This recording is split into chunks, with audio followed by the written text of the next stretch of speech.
So we're 3/4 of the way through the Gulf campaign now, and the Gulf of Mexico certainly hasn't let us down. It's been quite remarkable again.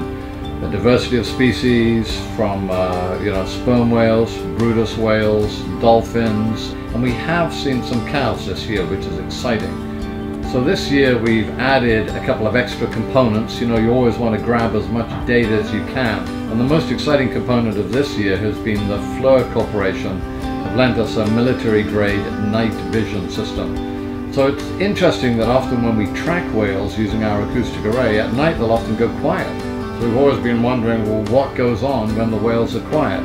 Well, hopefully the FLIR is shedding some light onto that situation, allowing us to see what goes on with these animals at night. Another fun one, you could say, but vitally important data, has been the collection of feces.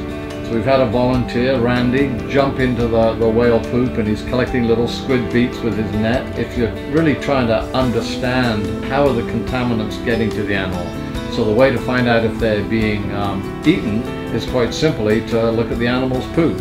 And then we have been doing sea trials. This is launch and recovery of drones. We haven't been using them with the whales yet because of the permitting issue, but we have been doing the launch and recovery. So it's important to grab all these different data sets so we can try to understand the route of exposure. And at the end of the day, that's really what's important to us. It's not whether somebody's right or wrong, it's how are these animals getting exposed, what are they getting exposed to, and what does it mean to the animals. So when you actually look at the biopsy work, the toxicology, the bioacoustics, the night vision, the drone work, and the feces, I mean, there's a lot going on. Certainly we're keeping the crew busy.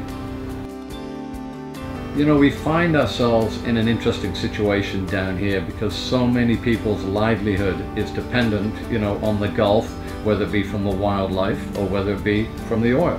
And this tragedy was terrible, but we have to learn everything we can about it. That's why we've got to go out and do what we do. That's why we have the partnerships. And clearly Pensacola has said across the board, we appreciate it and we support it. Deep down inside, I think everybody cares about wildlife, cares about oceans, and hopefully we're helping bring that to the surface. The oceans are our life support system, and we trash the oceans, and it's our lives that ultimately are going to be affected. Maybe not my life, but certainly my daughter's life, and that's important.